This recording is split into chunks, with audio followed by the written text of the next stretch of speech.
Good morning guys! Good morning guys! Good morning. Magbe-breakfast po tayo mga guys. Magka-traditional breakfast kami. Excited kami.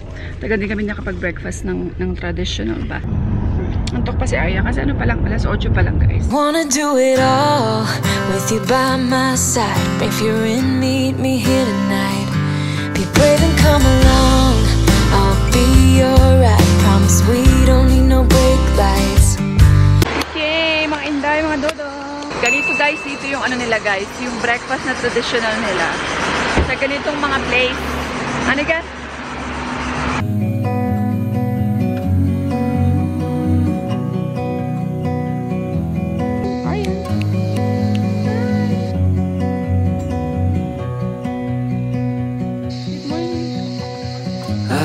To your eyes, I see we're out of time.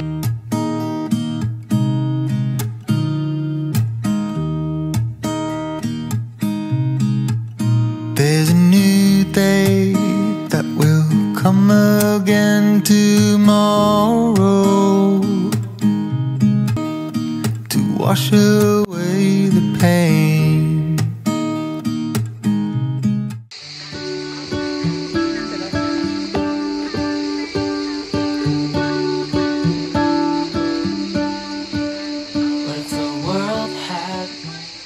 Guys, ito nga pala, papakita ko sa inyo. Ayan, ayan siya guys. So, para siyang pizza. Spinach to guys na may parang may sibuyas sa loob. Kanyan, parang sinutay-sutay nila. Tapos may parang Arabic bread. Ang sarap niyan guys. Ayan nga pala guys, nakikita niyo yan. May mga ganyan-ganyan sila kasi sa sobrang init ba, dito ngayon sa Turkey, 43 degrees, 42 degrees.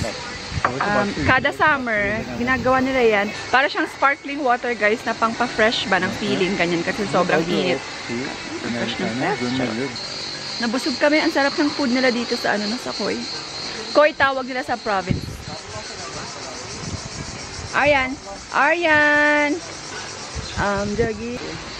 Ayan guys, tapos na kami mag-breakfast. Ang sarap ng chai. The best ang chai sa Khoi province. Ang sarap ang chai sa province. What if the wind could spread your love? What if your sweetness could reach every